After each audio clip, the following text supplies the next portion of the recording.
So we modulate between comfort and discomfort. We push a person into their discomfort zone, because that's where you grow, and let them stay there for a while and gain the confidence and competence.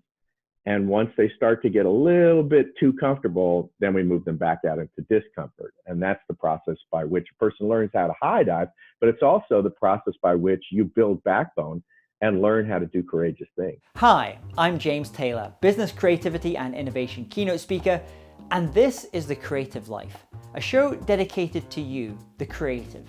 If you're looking for motivation, inspiration, and advice while at home, at work, or on your daily commute, then this show is for you. Each episode brings you a successful creative, whether that's an author, musician, entrepreneur, performer, designer, or thought leader.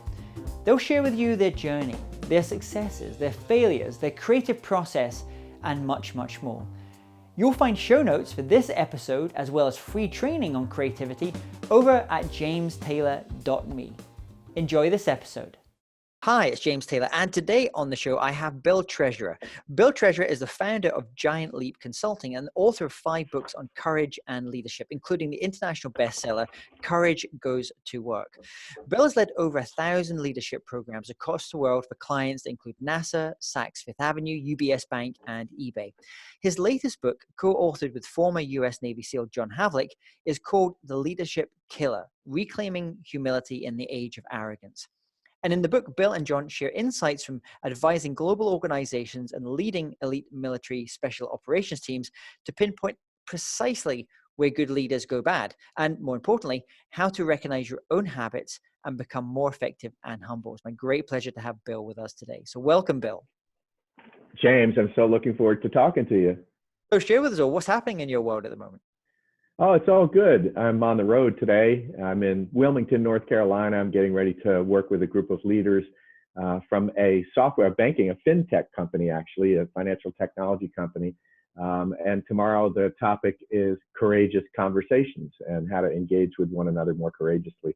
I worked with them yesterday as well. And then I fly to Birmingham, Alabama later this week to work with a nuclear company that specializes in nuclear technology. So life is good and life is busy. How did you get into this space? How did you get into this, the thing that you're kind of known for today, which is around this kind of leadership and courage? How did it begin for you? So I worked with Accenture before I started my business 18 years ago. And at that time, I was their first full-time internal executive coach. And I was coaching people who all outranked me. They were all associate partners and partners. It was a great experience because I learned what's on the executive mind. I learned a lot about leadership because I had literally like 1,000 conversations on what's important to leaders. And as I was doing that, I started recognizing that my own aspirations lied beyond Accenture. So that's part of the backstory. But the other part of the backstory is life before Accenture, when I was a professional high diver. And I used to dive off of 100-foot platforms into little pools that were 10 feet deep, traveling at speeds in excess of 50 miles an hour as a high diver. I was a member of the U.S. high diving team. And so I married those two ideas. On the one hand, the courage that it took for me to leave Accenture and go out on my own 18 years ago, but also the courage it took to get off the platform as a high diver. And I birthed the book. The first book was called Right Risk: 10 Powerful Principles for Taking Giant Leaps with Your Life. And I started a company called Giant Leap Consulting because now it's my job is to help people take whatever metaphorical high dives, career high dives that they might be facing as an individual, but oftentimes even as a company as they're going through transformational cultural change. Because it seems linking those two things together, courage and leadership, it's not really been linked together. If it doesn't feel for me anyway. I remember, I think it was John F. Kennedy. He wrote a kind of famous book on courage and leadership. And then there's obviously been other books in that time, but it hasn't felt like you hear lots of other things around leadership. But this particular thing about courage and leadership, are you finding with the clients that you work with when you were Accenture that courage or feeling that they had a lack of courage, that was something that you were hearing time and time again? Well, what occurred to me was, and by the way, you're right. John F. Kennedy wrote a book called Profiles in Courage, and it won a Pulitzer Prize. Most people don't recognize that part of the story, right? Like it's an award-winning book. John McCain, Senator John McCain, who's now passed from the United States, he wrote a book called Why Courage Matters, and it was a New York Times bestseller. Rollo May, a great psychologist, wrote a book on the courage to create. So there's been books written about it before, but most of the time it's about, military courage or political courage or creative courage. But marrying the ideas of leadership and courage, it occurred to me as I was coaching executives that so many times the conversation would come down to an associate partner or partner was avoiding a conversation that they knew that they needed to have, or was avoiding a confrontation that they knew that they needed to get into. The crux of the issue of their avoidance was needing more courage. The other way to put it would be sort of cowardly behavior, but I wouldn't say that to them. It just so many times, and even today, and I do a lot of executive coaching today, so much times the crux of the issue comes down to the fortification of the individual by encouraging them, help activate the courage that's actually inside them already, because they've done plenty of courageous things in their life. And for them to recall that and to strengthen their courage, get a little backbone so that they can do the thing they've been avoiding. And on that idea of strengthening or kind of reactivating your courage as a leader, is it something with your background in diving where you would never go to the very top dive board first and then jump in? You kind of take it in those kind of steps. Is it work in a similar way when you're coaching those speakers on kind of building that muscle, building that capacity that's maybe become a little bit flabby over the years? Yeah, James, that's very insightful. I wrote a book called Courage Goes to Work, and I sort of codified the lessons that I had learned as a professional high diver and what I was learning in my coaching conversations. And one of the chapters that we call I call it doing your lead ups. That's what we call it in diving. Like no high diver in their right mind would do one jump from 100 feet without first doing 100 jumps from 1 foot. You have to ease your way into it. It's called modulating comfort. You first do a few jumps from 10 feet, and it's your heart's going up a little bit. Then you move up the ladder and you're up at 25 feet, and now your heart's racing a little bit, and you do 50 jumps there, right? And once you start getting a little bit competent and you start gaining confidence, after a while you may get bored because you've done it so many times. That boredom is a great clue. Boredom will push us to want to do something more dangerous. And so that point of boredom, that point of complacency, that's the moment your coach should say, okay, it's time to go back up the ladder. So we modulate between comfort and discomfort. We push a person into their discomfort zone, because that's where you grow, and let them stay there for a while and gain the confidence and competence. And once they start to get a little bit too comfortable, then we move them back out into discomfort. And that's the process by which a person learns how to high dive, but it's also the process by which you build backbone and learn how to do courageous things. It reminds me that there was a documentary I was watching recently about the Scottish tennis player, Andy Murray. It just came out, I think it was on Netflix recently. And the thing I found really interesting was, not knowing much about sports, was watching him and his team, and he had 5 coaches around him who were each covering a different part of him and what he needed to do in order to perform. So he had someone obviously on the performance side, someone on his I think in terms of flexibility, another person in terms of kind of strategic side of things, and he had these different people that were kind of helping in different ways. When you work with some of these very senior executives, some of the largest companies, are you suggesting that they should have multiple coaches for different areas of their life, or is it actually better to have one coach, your kind of one source of truth, I guess? I think that that's an interesting question. I think that the top leaders that I work with, they may have a formal coach, right? Like an executive coach who is formally the person that they are constantly or consistently working with. But most leaders that I know also have sort of informal mentors and counsel that they tap into. Whether it's a person who's wiser and older than them that have experienced the things that they are needing to experience, or if even a board of directors very often is giving a CEO wise counsel that they need to do to mitigate risks in their organization. So while I think it's more common to have a coach who is sort of walking the path with you as a Sherpa, helping you climb whatever mountain you're trying to climb, I think it's also common for a CEO to have informal mentors and counselors around them, which are like supplements to coaching. There's been a TV program, I don't know if you've seen it recently, Billions, about hedge funds and the life of hedge fund managers. And there's a character in that who plays really like a performance coach. Or she's actually a psychologist, but she plays a performance coach. And there's some interesting areas that come into it in terms of ethics of that, where who is my client? Is it the company that's bringing me in to work with this person? In which case, that company may apply pressure to that coach to tell them everything about that particular employee and why they're not performing well. Or is my client the actual person you're serving on, sitting across the table from you? And the kind of work that you do, how do you see that? Because you're your work is coming in from those large companies, but the person that's sitting across from you is that individual CEO or executive. Yeah, that's a very insightful question. And you're right. The people that are signing my paycheck are the people that have brought me in to work with an executive, unless it's the CEO, right? If it's the CEO, they've probably brought me in themselves. Or if it's the owner of a company, they've probably brought me in themselves. But oftentimes I'm brought in to work with, say, an executive vice president or senior vice president. And it's because somebody else has flagged that they need coaching in a specific area. And in that case, the company is paying me.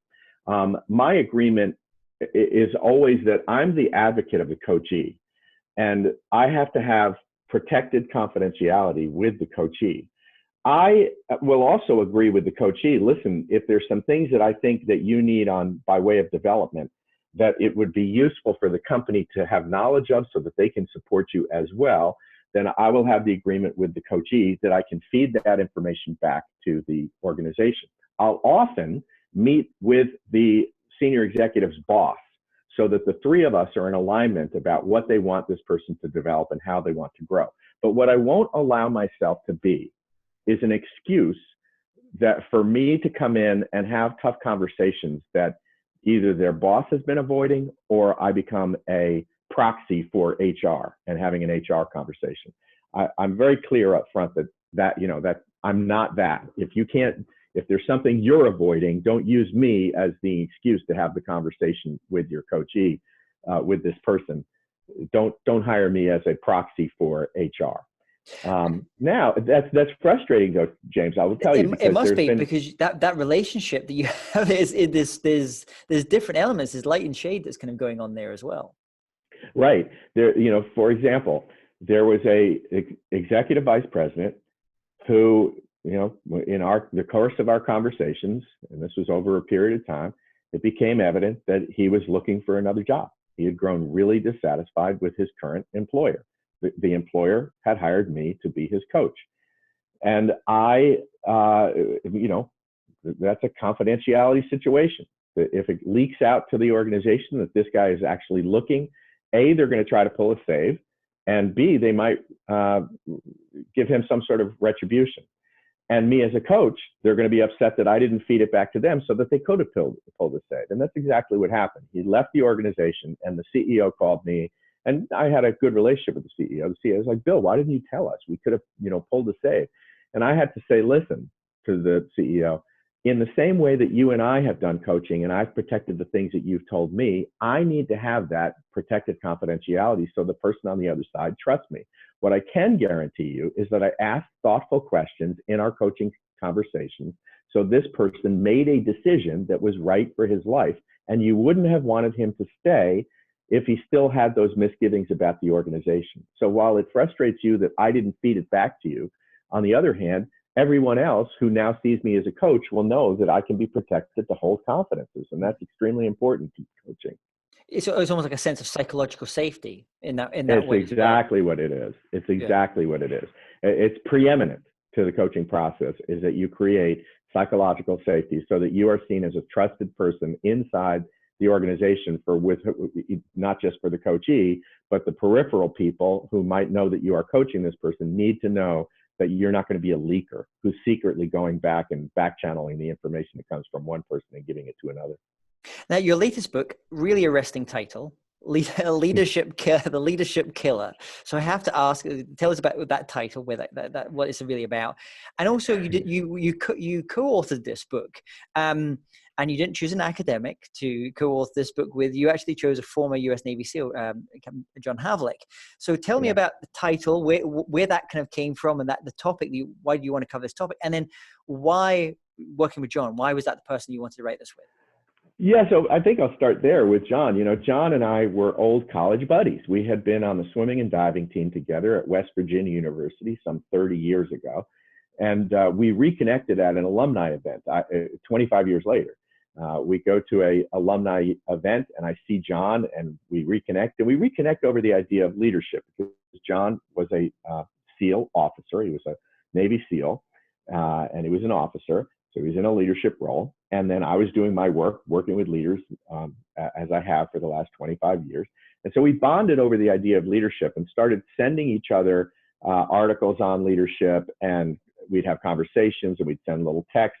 And what we found is over time that a lot of the things that we were sharing with one another were about leadership fails at a very high level, right? Like people who had stellar reputations undermining their entire careers by doing something unethical and ultimately arrogant.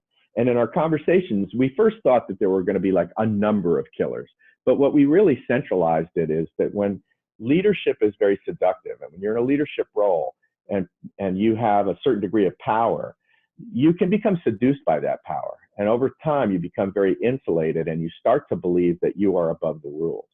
And when that happens, the word that John would come back to that we would talk about a lot is hubris. And so the book's really about hubris, which is dangerous overconfidence. It's an old Greek word that actually has some connotation attached to it of taking enjoyment in other people's pain.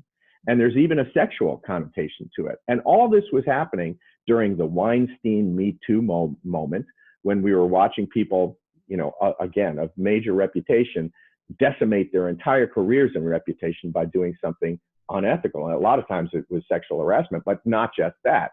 People like Travis Kalanick from Uber, who had created a hostile environment that was called a bro culture, that he ultimately gets fired from his own company. Or Elizabeth Holmes at Theranos, who builds a unicorn worth $9 billion that actually was fraudulent. And she was peddling fraudulent information. So we had seen so many examples like this. We thought we need to write a book on the most dangerous killer of all to leaders that will decimate the leader's career and ultimately everyone around them. And it's hubris, and that's the leadership killer. And this idea of hubris, what effect does it have then on an organization, the mission, the overall kind of morale? You mentioned a couple of cases there, and actually, frankly, the performance of the business, the return for the stakeholders and the shareholders. What did you find in your research for that? Yeah, so what we found is what ultimately, when you have a hubristic leader, it starts to, you know, the way I put it is the number one law of leadership is it's not about you. It's not, leadership's not about the leader. It's about those being led. And when you have a hubristic leader, it changes the equation. It starts to become about the leader, protecting the leader's ego, sort of kowtowing to the leader's demands, never talking up to or back to the leader. And the leader gets very insulated and starts to believe that they shift from leadership to rulership is what happens. And as they do that, because they use fear and they inject fear into the system, morale goes down, performance goes down, enjoyment of the job goes down. And ultimately, it's damaging to all of those factors. What it really damages most is the leader's potential legacy of, had they stayed actually leading for others, the potential that they could have actualized, versus how they've sub-optimized themselves and ultimately their organization by making it about themselves and not about the people. Oftentimes, it will result at some point in time with the leader getting fired, and usually too late in the process. And with the clients that you work, do you see this? I used to be working in kind of Silicon Valley in that world, and there was a kind of a difference between that leader who had started the business, had started the company, built the company, often felt as that leader that was a professional CEO, or they'd come in from a different way. Do you, Right. when you work with, do you see any differences between that person who's it's their baby, it's their thing, as opposed to those who are maybe more coming from a professional executive background? Yeah, I like that question. What I see, the difference that I see, and you probably saw this in Silicon Valley too, is a leader who's actually experienced a failure before and one who hasn't. And now, the owner of a new, bright, shiny technology company that's living on VC money, that is fine with not making money for a long time, and hasn't experienced a failure, is likely to be, become hubristic and be full of sort of arrogance. The most recent example I would say in the United States is that company. What's that company that does the office stuff? WeWorks. Yeah, WeWorks, with that, yeah. Right? Like, the dude walking around without shoes, and he's the guru, long hair. The whole thing is like it's got some strange new model, and really, it's office space rental is what it really is, right? But he's got this mystique about him, right? So there's a guy who hadn't experienced a big failure before. Now he has, right? Well, that failure is worth something. The leadership killer is really about humility. And you learn humility through humiliating experiences. So give me the seasoned leader who's got a couple of failures under his belt. And that's the person I'm going to trust more, because they're going to be much more level-headed and much more tempered in and their enthusiasm will be way more realistic than the green bean leader who's living on arrogance.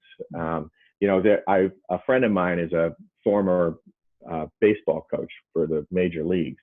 And he says he's learned that there's two kinds of leaders: those who have been humbled and those who are about to be, right? Like, all leaders are going to get humbled at some moment. And I want the guy that's been humbled before, because that guy's going to have a much more realistic temperament. But it reminds me, you mentioned some of these things kind of going back to the ancient Greek. But I'm thinking, as you're saying this, those Roman legions, they always would, in the kind of green, amongst the soldiers that are more green, they would place within there soldiers who had been a bit more kind of battle hardened. They'd taken the blows. They'd fought those battles where they hadn't been on the winning side, just to kind of strengthen the overall team. So important, I think.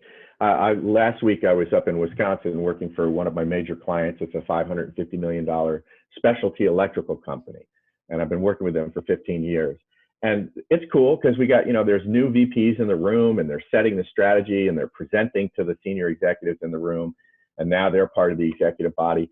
So there's always some gray hairs that have been associated with that company. And there was one guy that they were basically toasting, right? Like it's sort of the sunset of his career. And here's this old guy. And the most gratifying part, as each person was toasting him, is these new people coming up who had something kind to say about this person and the impact that they had had on their career.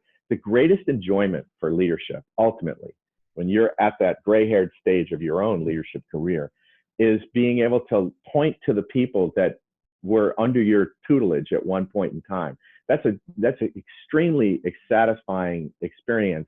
The legacy that you create in that you have honored leadership by passing the baton and built the leadership strengths of other people behind you that are now holding that baton. And you've been doing this for many years, working with all different types of companies around the world. I'm wondering, have the pressures that those leaders face, are they very different today than they were before? Is the type of pressures that they have, are they very different from the ones maybe 10 years ago, 20 years ago? That's interesting. I do find that some leaders carry the burden of leadership better than others. And it is a burden. I've got two of my clients, they're brothers, and they are co-CEOs of a $6 billion company. Imagine what it's like for them, knowing that they have to feed the beast, right? They created the beast, the $6 billion company, but they got to keep people working. And it's a large construction company. And so they're constantly on the hunt for, the incessant drive to keep new projects so that they keep everyone employed. They're paying for people's cars, and they're paying for people's, college, their kids' colleges and their insurance, and they feel a great degree of responsibility and the burden of that.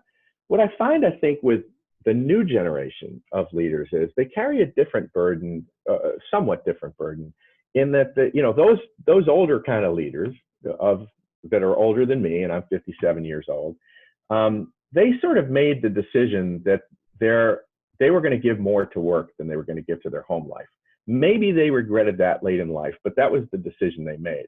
But new leaders aren't willing to do that as much. And so they've got a tremendous struggle between this, work-life integration. How much am I going to give to the organization?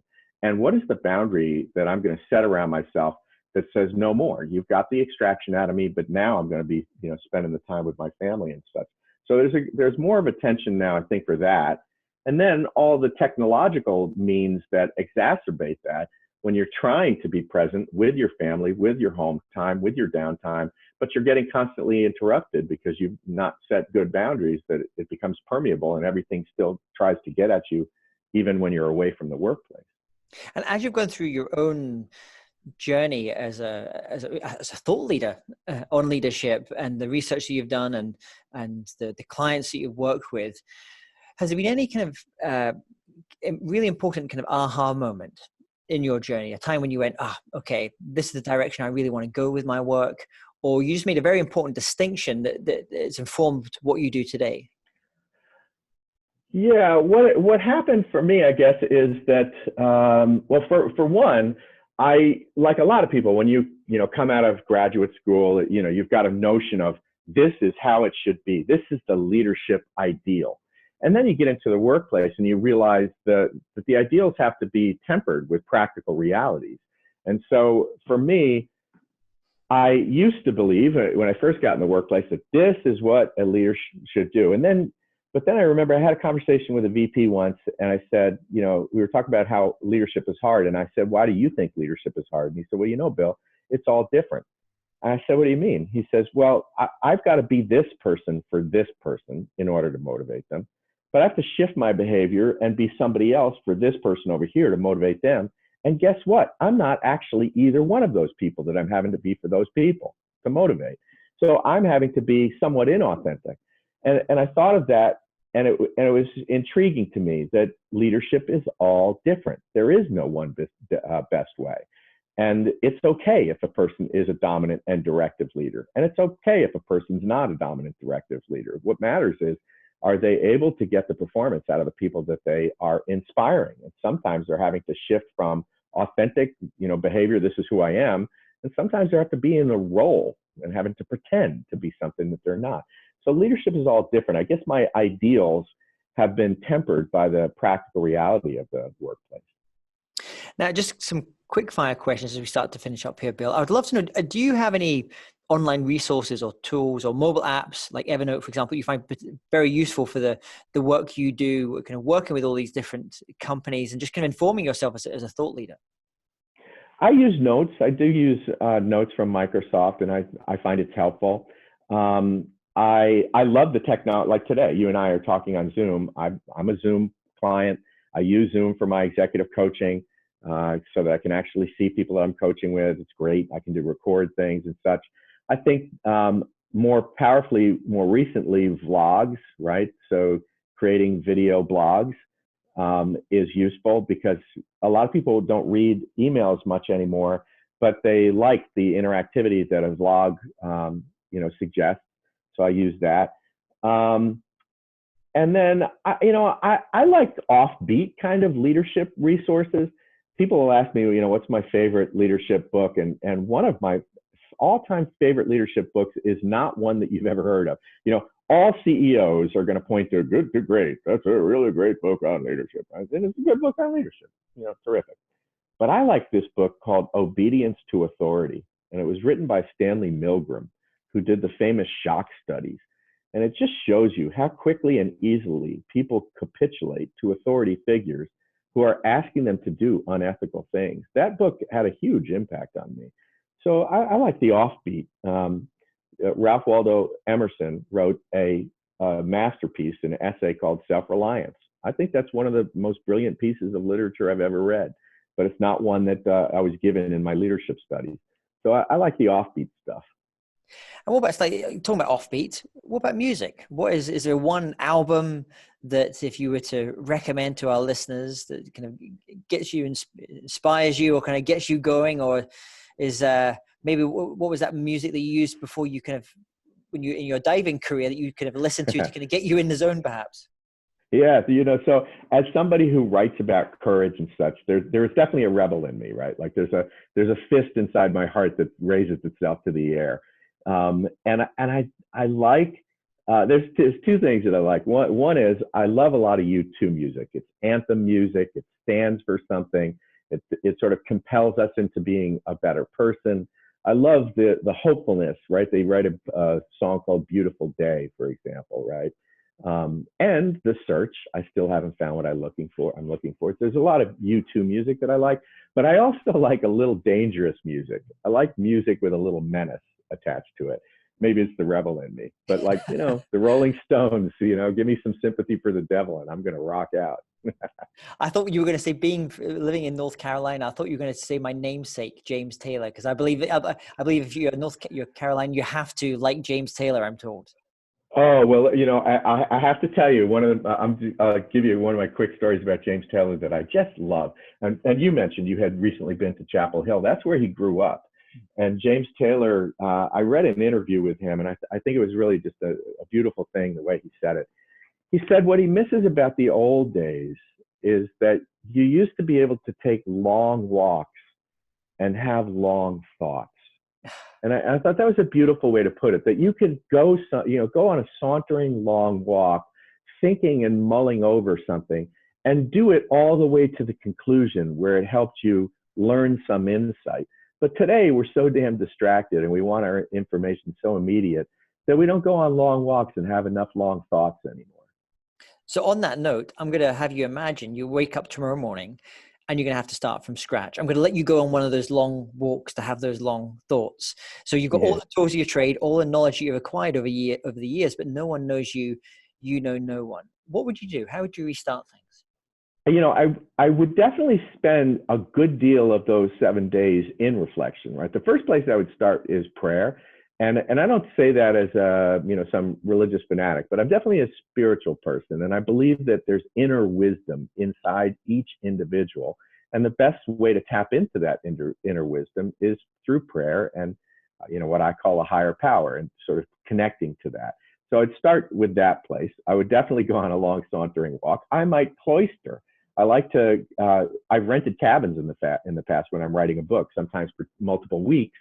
And I wait the muses out. I'll stare those damn muses down until they start singing. So I'd let all that happen. And then once that happened, I'd want to basically kind of almost do focus groups, but I'd have a lot of conversations with people that I respect and admire, maybe people who in the past had experienced my work, or people whose work I really just think is captivating. For example, there's a guy named Dr. Michael Apter, whose work has always resonated with me. He has something called reversal theory of motivation. And I write about him a couple of times. And so I would go on some quick jaunts that week to meet face to face with the people who've always inspired my thinking. And then after that, it becomes a matter of marketing. Once I've gotten all the input, then I think it would surface to me what the impulse is, right? I'd have to, prime the pump of my input valve, whether it's quiet reflection or prayer or lots of thinking and downtime. I'd also prime the pump with lots of input from people I respect and admire. And at that point, what I'd be looking for is the inspiration. What is the thing that surfaces inside of me that I could authentically speak to because I have the passion to do so? It's usually passion that's going to lead my creativity. And where's the best place for people to go, Bill, to learn more about you, your work, Leadership Killer? And I know you've got many other books as well. Where should they be heading along to? A couple of places. One, BillTreasurer.com, just like the treasurer of a bank. So BillTreasurer.com. The other place I'd go is CourageBuilding.com, and that will introduce you to some of my courage material, and it actually takes you to the Giant Leap Consulting website. So BillTreasurer.com and CourageBuilding.com. Well, Bill, thank you so much for coming on the show today, giving those insights around leadership, and also kind of just sharing about your own creative life and your own creative journey as well. I wish you all the greatest success with this new book. James, I'm so delighted to have been on your show, and I hope that we get to talk again in the future. If you're interested in living a more creative life, then I'd love to invite you to join me as I share some of the most successful strategies and techniques that high-performing creatives use. I put them all together in a free downloadable ebook that you can get by going to jamestaylor.me. That's jamestaylor.me to get your free downloadable ebook on creativity.